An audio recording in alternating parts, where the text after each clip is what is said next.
Di awal film, kita diperkenalkan dengan sosok pemimpin dari klan Tokugawa yang bernama Tokugawa Ieyasu. Pada saat itu, beliau sedang mempersiapkan rencana kampanye militer ke wilayah Kastil Osaka.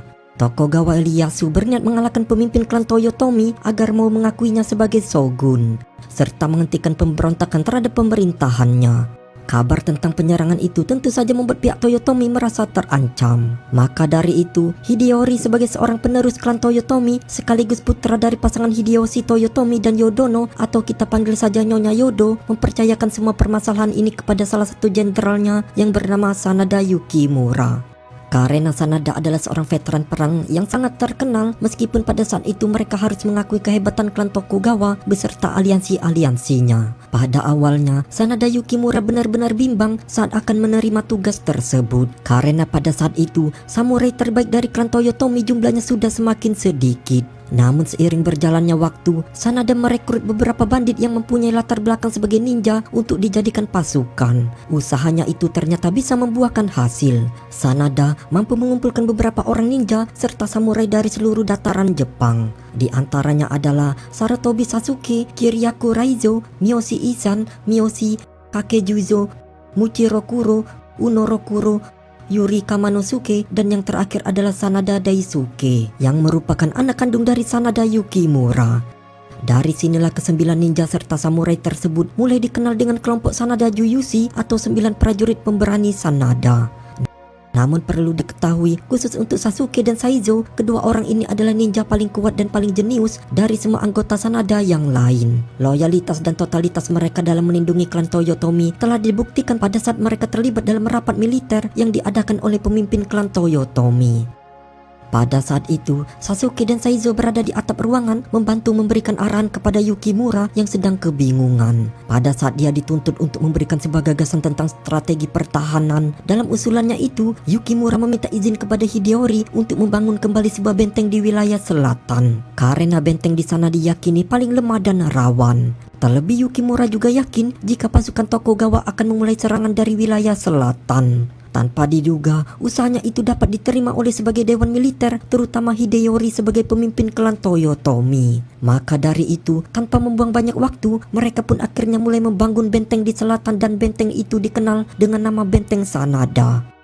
Pada malam harinya, di saat Sasuke dan Saizo sedang dalam perjalanan menuju desa Kogutsu, secara mengejutkan mereka berdua dihadang oleh sekelompok ninja lokal yang dipimpin oleh Senkuro. Dari sinilah baru diketahui asal-usul Sasuke dan Saizo, di mana ternyata mereka berdua merupakan bagian dari anggota ninja yang berasal dari desa Kogutsu. Tetapi karena desa tersebut sudah tidak mempunyai tujuan yang jelas lagi, mereka berdua pun memutuskan untuk keluar dan membuka lembaran hidup baru sebagai seorang pengembara. Namun karena keluarnya mereka dari desa itu, Sasuke dan Saizo pun dianggap sebagai pengkhianat. Terlebih mereka juga lebih memilih bergabung dengan klan Toyotomi dan menjadi bagian dari anggota Sanada Juyushi. Maka dari itu, Senkuro pun berniat untuk menghabisi mereka berdua. Di tengah pertarungan itu, ternyata tidak hanya Senkuro yang ingin menghabisi mereka berdua. Seorang perempuan yang bernama Hotaru juga datang dengan niat yang sama karena dia mempunyai dendam pribadi kepada Saizo. Oleh sebab itu, pertarungan antara ninja pun kembali berlanjut.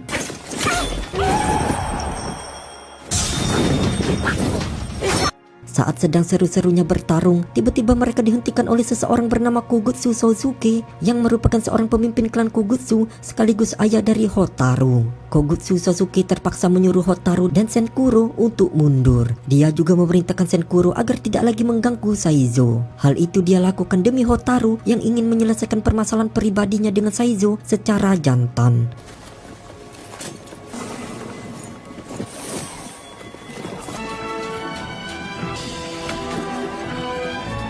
Pada keesokan harinya, saat semua orang tengah sibuk bekerja membangun benteng, tiba-tiba saja Miyoshi bersaudara datang dengan membawa seorang yang mengaku-ngaku sebagai anggota Sanada Juyushi. Orang tersebut juga memanfaatkan ketenaran anggota Sanada Juyushi untuk membohongi beberapa warga desa demi kepentingan dia sendiri. Dan orang tersebut bernama Neizu Jinchi. Karena hal itu, Jinchi pun dianggap telah menyalahgunakan nama Sanada Juyushi dan secara otomatis membuat nama Sanada Juyushi menjadi tercoreng. Mendengar hal itu, Saizo pun langsung marah, dan karena dia mempunyai sifat yang sangat tegas dan tidak kenal kompromi, maka dari itu dia pun menjatuhi hukuman mati pada Jinchi. Namun aksi dari Saizo itu langsung dihentikan oleh Sasuke tanpa alasan yang jelas. Bahkan secara sepihak, dia memutuskan untuk merekrut Jinchi menjadi anggota Sanada Jujutsu yang ke-10. Sontak keputusan itu pun membuat anggota yang lain terkejut karena Uno yang saat itu menolak keputusan Sasuke. Namun karena kalah jumlah suara, akhirnya Jinchi pun secara resmi bergabung dengan anggota Sanada Jujutsu. Omega 12だ。出城の名前は真田丸にしよう。 Singkat cerita, pada tanggal 11 Oktober tahun 1614, akhirnya momen yang selama ini ditunggu-tunggu telah tiba, di mana pasukan Tokugawa Ieyasu telah berada di wilayah Kastil Osaka dan mereka berjumlah 200.000 pasukan lebih. Tanpa berpikir panjang, Tokugawa Ieyasu pun langsung memberikan komandonya untuk melakukan serangan pertama, dan pertempuran itu pun dikenal dengan peristiwa pengembungan Osaka.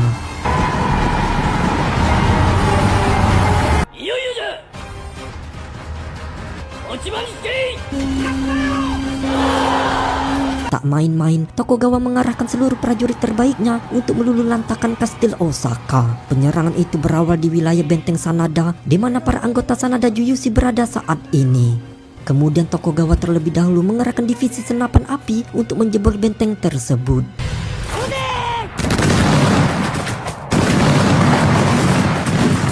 Namun usaha mereka tak membuahkan hasil karena benteng Sanada ternyata sangat kuat dan kokoh.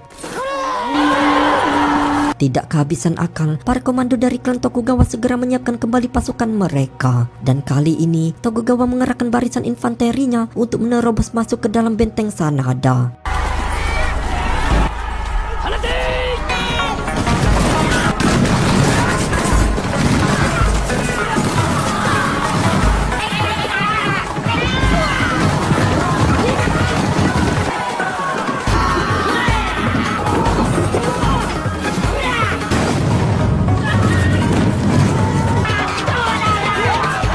Namun lagi-lagi usaha tersebut kembali gagal karena medan parit yang begitu curam membuat pasukan Tokugawa kesulitan untuk bergerak. Hal itu menandakan jika pasukan dari klan Toyotomi telah mempersiapkan pertempuran ini dengan sangat-sangat matang. Sementara itu dari kejauhan, Tokugawa mulai kesal karena serangan demi serangan dari para pasukannya dapat digagalkan oleh para anggota Sanada Jujutsu.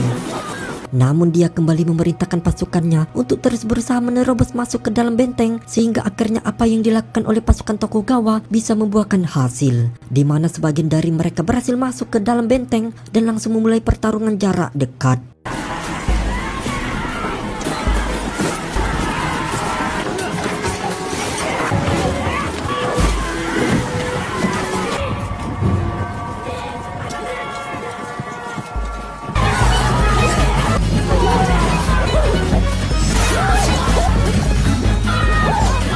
Di tengah pertarungan, Seizo dan anggota lainnya fokus untuk mengalahkan para komandan dari klan Tokugawa dan membuat pasukan lawan yang melihatnya kabur melarikan diri.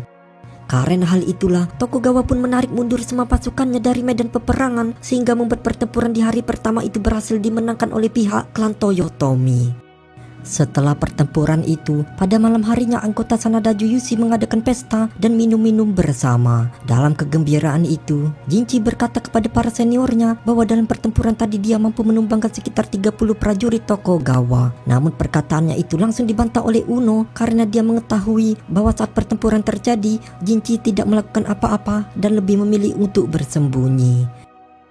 Di tempat lain, Sasuke dan Saizo tiba-tiba dihampiri oleh Hotaru. Dari sini baru diketahui jika Hotaru ternyata memiliki perasaan kepada Saizo. Oleh karena itu, dia pun memperingatkan Saizo jika dalam pertempuran melawan klan Tokugawa ini mereka tidak akan punya kesempatan untuk menang. Mendengar hal itu, Saizo malah tidak peduli dan kemudian pergi dari tempat itu.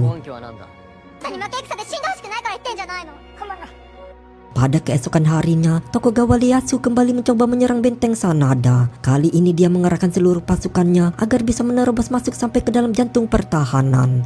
Penyerangan itu diawali dengan beberapa tembakan dari divisi meriam Tokugawa.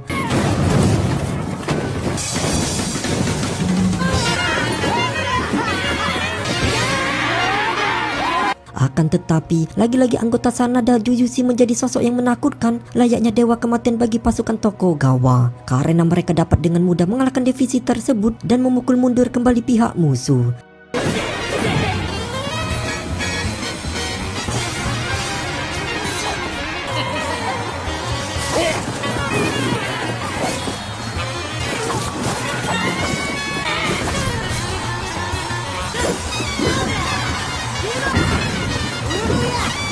Sementara itu di sisi lain, secara tak terduga, pasukan Tokugawa membelokkan arah serangannya menuju benteng 8 yang dinilai memiliki penjaga yang lemah. Dan ternyata, secara mengejutkan serangan itu dilakukan oleh para ninja dari desa Kogutsu, yang ternyata selama ini diam-diam memilih bergabung dengan kubu Tokugawa. Karena hal itu, gerbang utama di benteng 8 pun dapat diterobos dengan mudah. Sampai-sampai divisi meriam Tokugawa bisa dengan bebas menembakkan meriam-meriamnya hingga dapat mengenai kediaman Nyonya Yodo. Melihat kekacauan tersebut, para anggota Sanada Juyushi pun bergegas menuju ke TKP agar bisa menghentikan divisi meriam Tokugawa. Karena hal itu, rencana Tokugawa untuk meruntuhkan kastil Osaka dapat kembali digagalkan. Bahkan Tokugawa Ieyasu sampai memutuskan untuk mengajukan sebuah syarat gencatan senjata kepada klan Toyotomi. Syarat itu berisikan bahwa klan Toyotomi diharuskan menghilangkan benteng-benteng parit yang ada di sepanjang kastil Osaka. Mendengar persyaratan itu, sebagian petinggi militer klan Toyotomi tidak mau menyetujuinya. Dikarenakan mereka khawatir apabila parit-parit itu dihapuskan, maka akan memudahkan para penyusup dari pihak Tokugawa untuk masuk kastil. Namun berbeda halnya dengan Nyonya Yudo, di mana dia malah yakin jika Tokugawa Ieyasu tidak akan melanggar janjinya. Karena hal itu, mereka pun terpaksa menerima persyaratan dari Tokugawa. Setelah rapat usai, Sasuke dan Saizo kembali meyakini Jenderal Sanada Yukimura agar membatalkan penghapusan benteng parit. Karena menurut mereka, Nyonya Yudo terlalu gampang percaya dengan Tokugawa. Namun usaha dari keduanya itu tidak bisa disetujui. Karena demi kebaikan klan Toyotomi, mereka harus mengikuti syarat gencatan senjata tersebut. Setelah gagal membujuk Jenderal Sanada, Sasuke dan Saizo kembali mendapatkan kabar dari Yuru bahwa kejadian yang terjadi di gerbang 8 bukan disebabkan karena lemahnya benteng tersebut, melainkan karena sabotase dari seorang pengkhianat di dalam pasukan mereka sendiri. Sebab kejadian tersebut terjadi setelah Sasuke melepaskan panah berasap yang seolah-olah menjadi simbol isyarat penyerangan.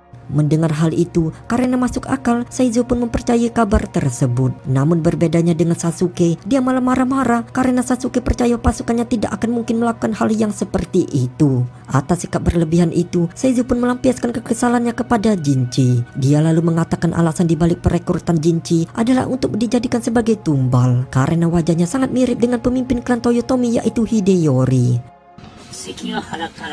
Singkat cerita, beberapa bulan kemudian pada awal tahun 1615, akhirnya semua prajurit dan pertahanan di benteng Osaka dilepas, termasuk pertahanan di benteng Sanada yang sangat kuat dan kokoh. Karena semua itu, Hideyori pun merasa khawatir dan untuk berjaga-jaga apabila terjadi hal yang tidak diinginkan, dia akan melakukan seppuku sesuai dengan prinsip samurai sejati.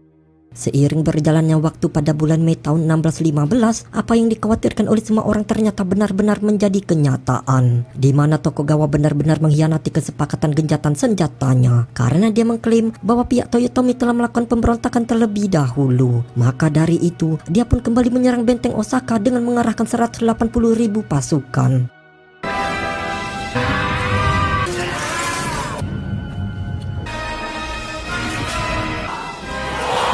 Di sisi lain, pihak Toyotomi merasa bahwa ini adalah akhir dari kejayaan klan mereka. Namun Nyonya Yodo tetap meminta kepada para samurainya untuk berjuang membela Hideyori sampai titik darah penghabisan.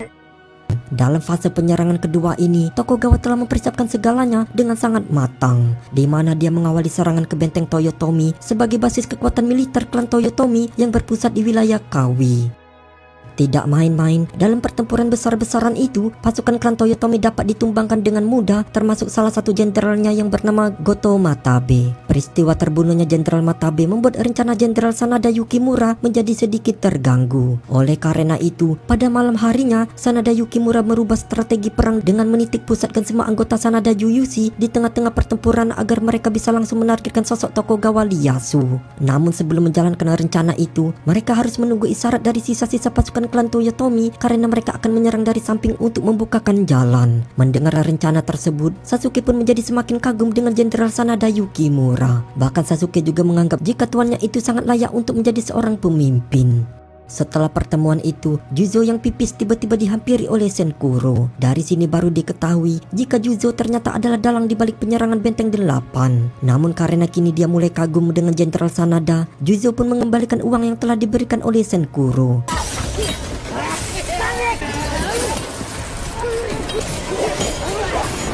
Tak lama kemudian, Saizo dan anggota Sanada Jujutsu yang lain akhirnya datang. Oleh karena itu, Senkuro pun segera pergi menjauh. Sementara Juzo akhirnya mengaku kepada semua rekannya jika dia telah berkhianat. Mendengar pengakuan itu, Saizo pun berniat akan mengeksekusi Juzo. Namun lagi-lagi, aksinya itu dihalangi oleh Sasuke karena Sasuke mempunyai rasa kepedulian yang tinggi terhadap sesama rekannya. Terlebih lagi menurut Sasuke, Sanada Jujutsu tidak akan lengkap jika kurang satu orang.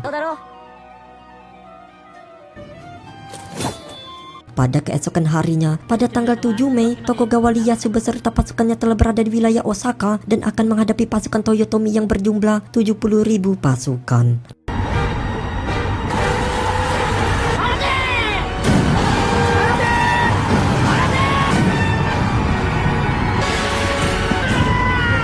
Namun meskipun kalah jumlah, klan Toyotomi tetap tidak gentar sama sekali.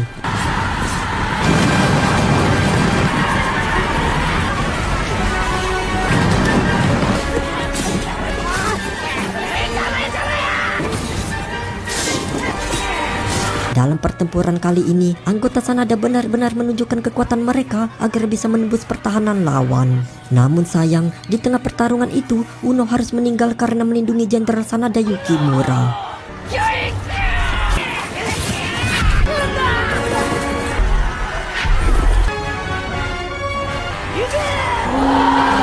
Melihat hal itu, anggota Sanada yang lain pun menjadi semakin mengganas. Apalagi ketika Ken Mori berhasil membukakan jalan. Jenderal Sanada serta Daisuke pun langsung bergerak maju untuk pergi ke tempat Tokugawa. Namun rencana tersebut harus dibayar mahal dengan kematian dari Mochizuki Rokuro karena berusaha melindungi Daisuke serta Juzo dan Keimanosuke yang dihabisi oleh Senkuro.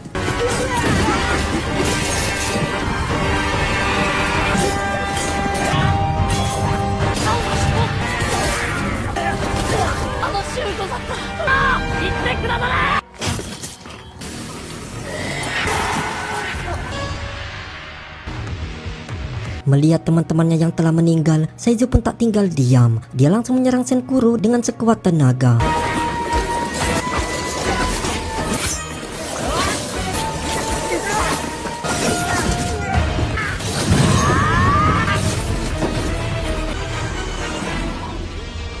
Setelah Saizo berhasil mengalahkan Senkuro, Jenderal Sanada pun terus bergerak menuju tempat Tokugawa. Setelah dirasa cukup dekat, Jenderal Sanada lalu menantang duel Tokugawa Ieyasu. Namun sayang, karena ketatnya penjagaan terhadap Tokugawa, Jenderal Sanada serta Daisuke pun harus terhenti. Apalagi setelah pasukan infanteri menyerang mereka.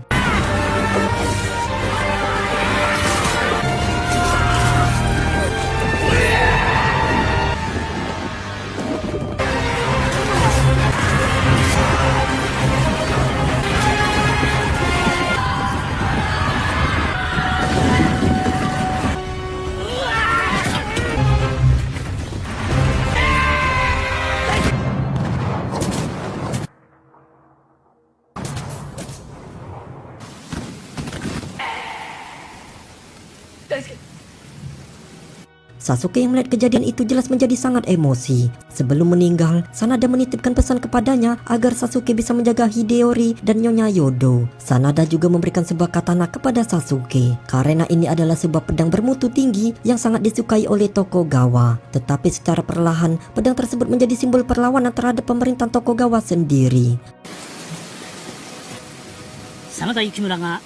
Setelah kematian Jenderal Sanada, kini tidak ada lagi seorang jenderal dari kubu klan Toyotomi yang mampu memimpin pasukan melawan Tokugawa. Sehingga pada akhirnya, Kastil Osaka pun berhasil dikuasai oleh Tokugawa. Para pejabat dan orang-orang yang sangat loyal terhadap Toyotomi kala itu dihabisi satu persatu oleh para jenderal Tokugawa.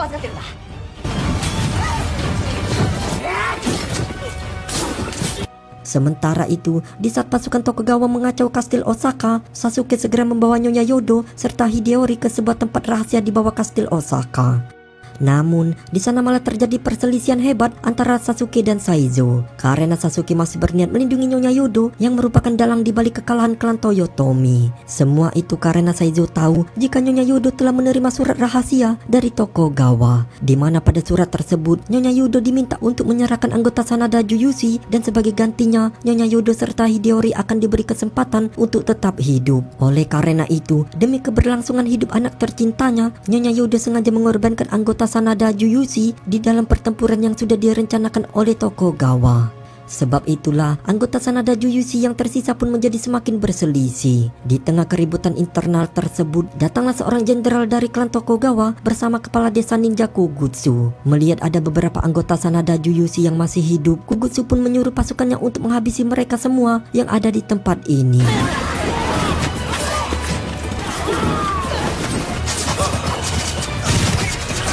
Di tengah pertempuran, datanglah Hotaru yang langsung menghentikan ayahnya. Hotaru juga meminta kepada ayahnya agar tidak ikut campur dalam urusan Sanada Juyushi. Oleh karena itu, Saizo pun berniat melawan Sasuke untuk menghabisi Nyonya Yodo serta Hideyori.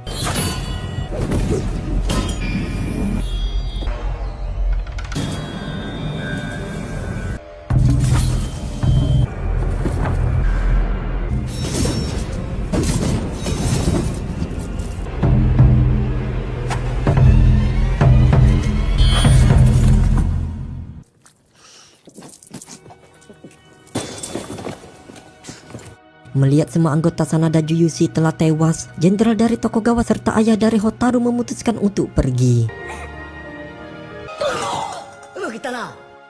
Setelah semuanya sudah aman, Sasuke dan yang lain tiba-tiba kembali bangkit karena ternyata apa yang mereka lakukan sebelumnya hanyalah akting belaka agar pihak musuh menganggap jika kelompok Sanada Juyushi telah tiada dan keturunan Toyotomi telah berakhir.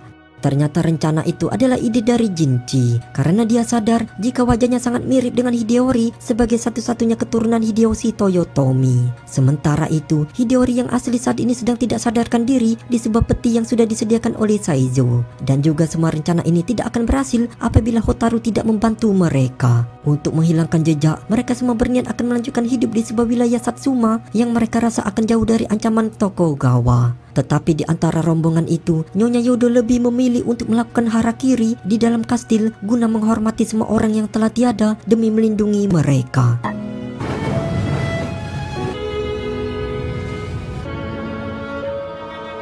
Sementara itu, setelah berhasil menyerang kastil Osaka dan menghancurkan klan Toyotomi, Tokugawa Ieyasu pun akhirnya menjadi shogun yang tidak tergoyahkan. Karena hal itu, Tokugawa pun mampu mengubah periode Sengoku menjadi sebuah zaman yang dikenal dengan zaman itu dan berhasil menyatukan dataran Jepang. Dan film pun berakhir.